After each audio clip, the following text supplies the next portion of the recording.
Hello everyone and welcome to our second Clearing Live of the day. This afternoon we are in the School of Sports Science and Physical Activity, and firstly we were joined by a couple of colleagues this afternoon. Firstly, I'm joined by Dr. Joe Richards, who's the Senior Lecturer in, let me get this right, exercise science? Exercise physiology, yeah. Oh, there we go. It's always tricky to remember everyone's titles, especially when there's so much knowledge and so many titles within the school. But Joe, on that note, do you want to give a little overview of the school? Yes, absolutely. So I lead on the Sport and Exercise Science BSc course, but I teach across the other BSc courses as well. But within the school, we've got some sports science based courses, so sport and exercise science, sports science and personal training, strength and conditioning. We've also got some BA courses, so for example, football studies, football business, football coaching, and we also, a BSc course, we have football science as well.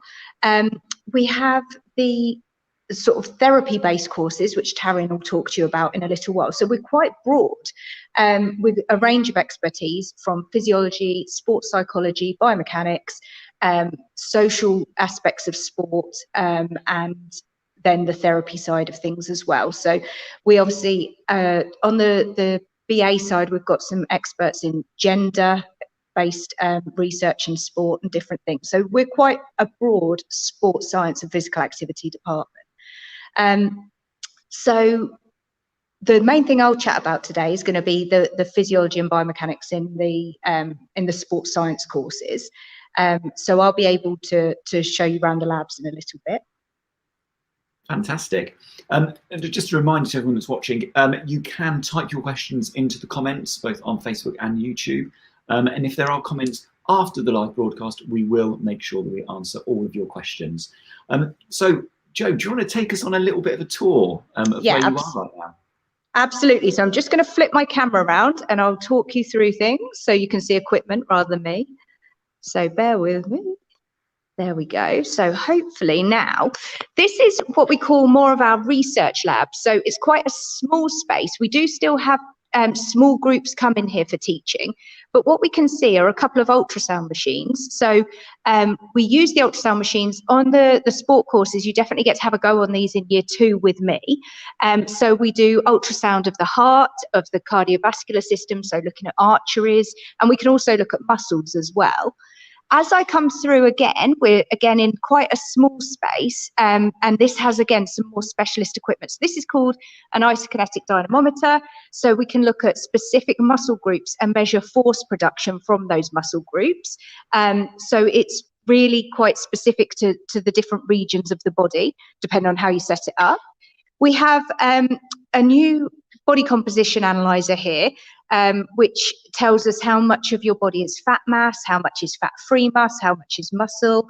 And then as we go through, this is the observation window for the environmental chamber, and we're going to go in there now. So this is where, when you're doing third year units such as applied physiology, and you start to exercise people in the heat, or possibly changing the oxygen levels as if they were altitude, you would come in here. It's a fully sealed room, and we can change the temperature, the humidity, and the altitude in here.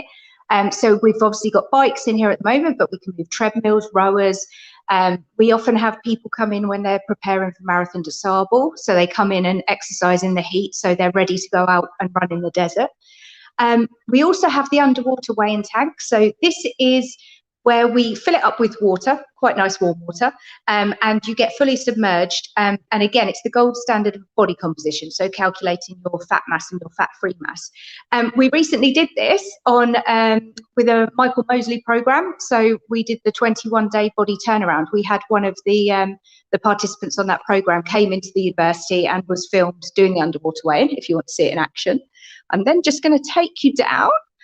So then we go down. We have a wet lab here, which is just briefly showing you. That's where I might take some blood samples and spin them down and look at the different sort of more molecular and cellular bits of information. We've got a few members of staff that look at that, and you might get interested in that in your dissertation. This is one of our teaching labs. So this is where you'd be literally in your first week on a sports science course. So you'd be in here. We've got the screen at the front where there'd be an overview of what you're going to do in your lab class. And then we would work in small groups at the different stations to work through whatever that session is. So what tends to happen is we have our lecture time. And during our lecture time, you'll start to understand the theory of a concept, and then you'll be in here doing the actual measurements and having a go. So we have a metabolic cart here. So we measure, this would be used for doing something like a VO2 max. But what we do, I was just seeing if we had Douglas bags out, but I can't see them.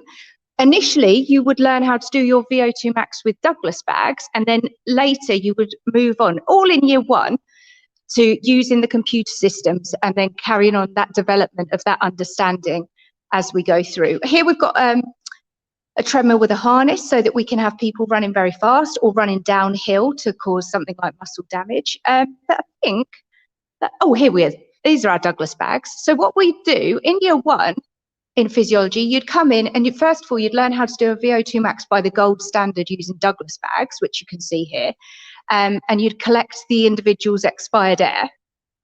And then once you understand the concepts and you've done that, then we move on to doing it with the metabolic carts and using the computer-based systems. And the last thing I'm going to show you quickly is the non-motorized treadmill. So this is where we have a researcher, Dr. Jeff Aldous, who does a lot about footballers and exercising in the heat.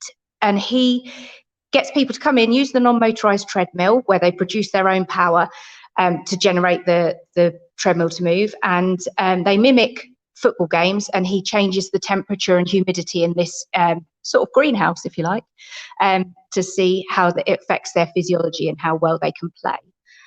So that's everything that we can see in the physiology labs at the moment. We do have some other labs, but they're being used for research at the moment. So we're not able to go in there at the moment, but that's everything from me. So now Tarryn will be able to show you the clinic. Hi everyone, I'm Tarryn. I'm one of the lecturers for the sports therapy and rehab course, as well as the clinical exercise therapy course. You can see behind me, this is our sports therapy and rehab clinic, as well as our clinical exercise therapy clinic. So this facility is amazing, like one of the top facilities I've ever seen. And what's so great about it is that not only is this a space where we do a lot of learning and teaching, but it also transforms into our very own clinic. So students or staff who have any issues, even if you're not on a sports therapy and rehab course or clinical exercise therapy course, if you're a student at the university, you can book a time slot if you need rehab for anything, and our students will take care of you in their placement slots. So that's really, really cool for you. I'm going to take you for a little bit of a walk around. For those who are registered on especially on the clinical exercise therapy courses, we also have a community exercise clinic that's opening up. Won't take you there today because it's under construction at the moment, so a few things going on there, so can't really get in there. But let me turn my camera around. Bear with. And then I'll show you the rest of it. So without seeing me, this is our clinic. This is where a lot of your learning will take place. Practical hands-on teaching. Now, as you can see, both Joe and I did not have face masks on. We are still very much COVID prepared, so we will be using face masks, etc. in our sessions. Because we are very hands-on, you can see we've got our PPE lined up there to make sure everyone stays safe. So we're just going to take a walk down the T block and introduce you to some of the other spaces. So this space here is our functional exercise section. So not filled with beds, not so much massage or sort of bed-based treatment taking place in here. This is more your functional weight-bearing type exercises that take place in this room. And we got one more room at the end to have a look at.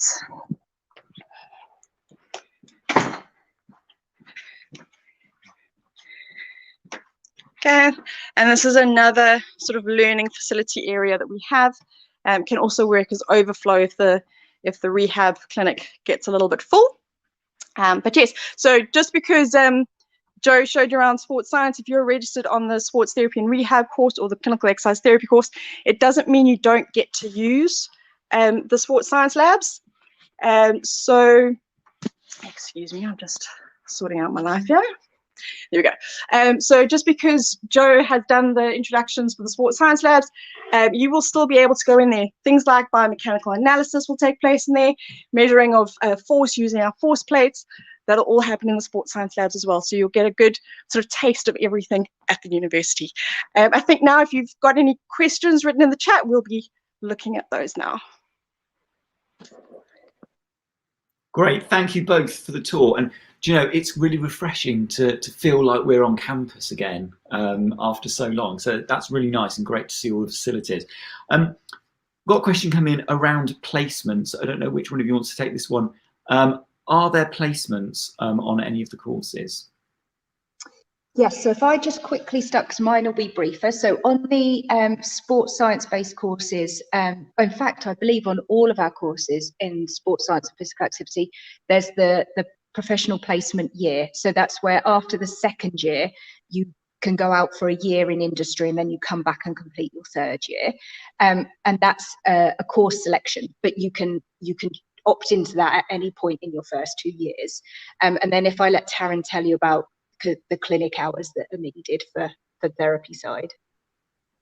Yes, so you're sort of, if you're working in the sports therapy and rehab clinic or the clinical exercise therapy clinic or the community exercise clinic, that will work towards some sort of placement hours that you will need to accumulate over your course. But there's also external hours that will take place. So you will sort of shadow a football club or a rugby club.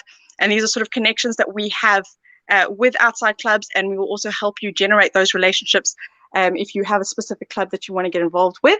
And then we also have pitch side for our Bucks teams. So when the games are all happening on a Wednesday, students will generally be running pitch side as part of their placement hours. Fantastic. And the other, oh, sorry, Pete, I was just thinking then. Also, the other thing I'd just mention is actually, Tarryn also already mentioned the community exercise clinic, and we also have the Human Performance Centre, which is our outward-facing sports science testing facility. And we always try and get students to help us with that so that they get experience with athletes, external clients, community, different groups within the community whenever they're looking for physical activity or health based support. So there's lots of opportunities that we create for students when staff are doing their consultancy work. Fantastic. At the beginning, we talked about your title, Joe, and all the expertise that are in the department. And we've got a question coming about what are the teaching staff's background? Yes, so the sports science side of things, I concentrate on cardiovascular physiology, so mainly the effect of exercise on the heart, and I use ultrasound to scan the heart and see how the heart changes with exercise.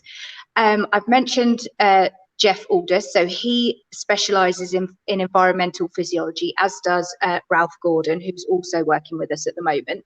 So we have excellent expertise in that area, and environmental physiology is obviously key at the moment because one, the environment's always changing. We obviously have these big sporting events all over the world in different environments. Athletes have to adapt to those.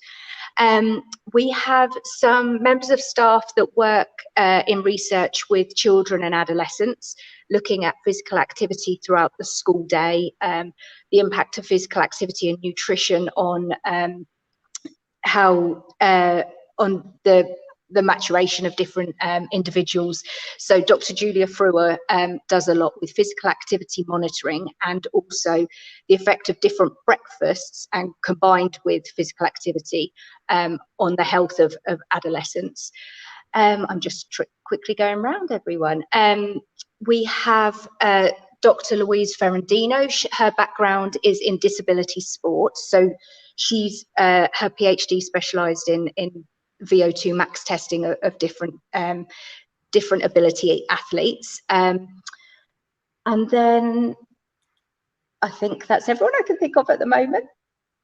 We have the PE group, the PE team. So Dr. Lindsay Smith, she looks at how different PE lessons are structured and the physical activity of school children again. They're starting to investigate active transport, so walking and cycling to school and things like that. So that's sort of a very broad range that I've concentrated on the physiology staff, I'm afraid, because they're the ones I know better. Yes, Tarryn, are you're practitioners your side, aren't you? Yeah, so I myself, I'm sure you've noticed I've got a bit of an accent. I am South African, so I have a qualification that is recognized in South Africa as biokinetics, and I've moved over here and I have qualified as a graduate sports rehabilitator through BASRAT. So a little bit of both. Biokinetics basically means life through movement. I had to figure that one out. Life through movement. So it's basically looking at orthopedic conditions, chronic disease, neuromuscular conditions, and sort of the rehabilitation that goes behind that. At the moment, I'm busy doing research looking at resistance training in stroke patients. So we'll see how that goes. And then we've got Mick Dwyer. He is a clinician himself, also a sports rehabilitator. He works very much with Amstel Rugby Club. And is one of our senior lecturers. He's also the course coordinator for the sports rehab course. And then Cheryl Barford, who is very much clinical exercise based and has lots of history in movement and dance and all that sort of stuff. Brilliant. So to answer the question, a lot of expertise there in the department. Brilliant. One here about graduates. So what kinds of fields do alumni go to work in once they've graduated? Yes, so it can be very broad. So there's obviously lots of degree-based opportunities that aren't sport related. So lots of students go into the police, they might go into the fire service, graduate schemes in larger companies. The more direct sports-based roles that people go into, the strength and conditioning students often go to work with athletes in strength and conditioning roles in sports clubs. Sport and exercise science students do have the opportunity to sort of go either way. They can take the health knowledge that they've established and look at doing things like clinical exercise physiology, or they can sort of continue along the path of athletes and professional sport and go to work in clubs. Then we have quite a few that then will do their teacher training schemes to look at doing PE. And we have a course, Sport and PE, which is specifically designed for that. So it's the 3-year degree that provides a solid background for people who aren't sure if they're directly interested in doing that PE qualification. So it's really good for students that think they're interested in that and then want to get the background of the pedagogy, how to teach, all that expertise alongside the physiology and the sport background as well. Tarryn? Yeah, so ours is fairly straightforward. Sports therapy and rehabilitation, you'll be a graduate sports rehabilitator. So that's sort of the direction you might want to go. Clinical exercise therapy, both courses you can sort of go into the NHS if you want to, as an exercise therapist, and even a physiotherapy assistant. And depending on if you want to take it further, if you want to go a master's program, there is possibility. Say, for instance, we've had a lot of students who possibly didn't get into physiotherapy. A sort of a backdoor route would be to do your course in clinical exercise therapy, sports rehabilitation, and possibly go into a master's in physiotherapy thereafter if physiotherapy is definitely the end goal for you. But it is interesting to see sort of where people want to go and sort of their understanding of the roles of a physiotherapist or a clinical exercise therapist or a sports rehabilitator. Brilliant. Thanks both. And we've kind of touched upon some various different organisations that you guys work with, and Luton Town Academy playing their home games at the Bedford campus this year. Lots of other industry connections. Any that kind of spring to mind that you want to talk about? So we have links with Amstel Rugby Club. So we have 2 members of staff. So Mick Dwyer works there as in the therapy line, and then Ian Fletcher looks after the strength and conditioning of the team. We have links at Bedford Blues. We also, it's further down the line for those that are sort of looking towards health, but we have links with a rehabilitation centre in Milton Keynes. It's called MKCCG, and that does a lot of cardiac rehab and COPD rehab. for students that are starting to look at clinical populations and using physical activity to improve those conditions. So yeah, they're the main ones that come to my mind. Lots of schools in the area. Our sport and PE team work closely with lots of schools. Many of the third year dissertation students go into schools to collect their data from those courses. Yeah. Brilliant. Yeah, so just from the sports rehab side, as Joe said, Bedford Blues, Amtil. We also have some connection with MK Dons and a lot of the smaller sports rehab practices in the area. And things coming up like the Bedford Running Festival, for instance. So if you want to get involved in that, if you want to come down and ask us some questions, we'll all be there waiting for your questions. Yes, we'll be there for those 2 days. That's going to be a fantastic festival as well. For everyone watching, if there's any courses that that either of the colleagues have mentioned that you think, yes, that really has grabbed my attention, and you want more details, it's beds.ac.uk/clearing. A full list of courses are available on the website. Now, finally, both, have you got any words of advice for anyone who is considering studying at Bedfordshire? I think come and see us. I think that's my main bit of advice. Come to see campus. I think one thing as a member of staff, but I do believe that students find it as well, is it's quite a small campus environment, which means we all know each other. You see staff in the corridor and you can stop and speak to them and ask them questions. We get to know our students very well because we see a lot of them, whether that's in the labs or in lectures or just in the Gateway building. Come have a look around and see how it feels, because as a campus it feels really nice. It's small, there's some nice green areas, we've got the quad in the middle, but obviously I think the sports science labs win it over. So my advice is come and see us, have a look around, and then come and have a chat to us as well. Yeah, echoing what Joe said there, it really is a very social campus. If you go sort of in the reception building or the Gateway building, now that we've got all the furniture back there, it's very social. So a lot of the staff tend to sit with their computers and have a cup of coffee, and then if students have a question, they just pop a chair and have a chat with you. So it's very social and open. And don't just take the university at face value. Come for that view, because it really will impress you. Well, Tarryn, Joe, thank you both so much for taking part today. And any more questions that come through, we will make sure we answer all of your questions throughout the day. Thank you very much. All right, thank you. Thank you.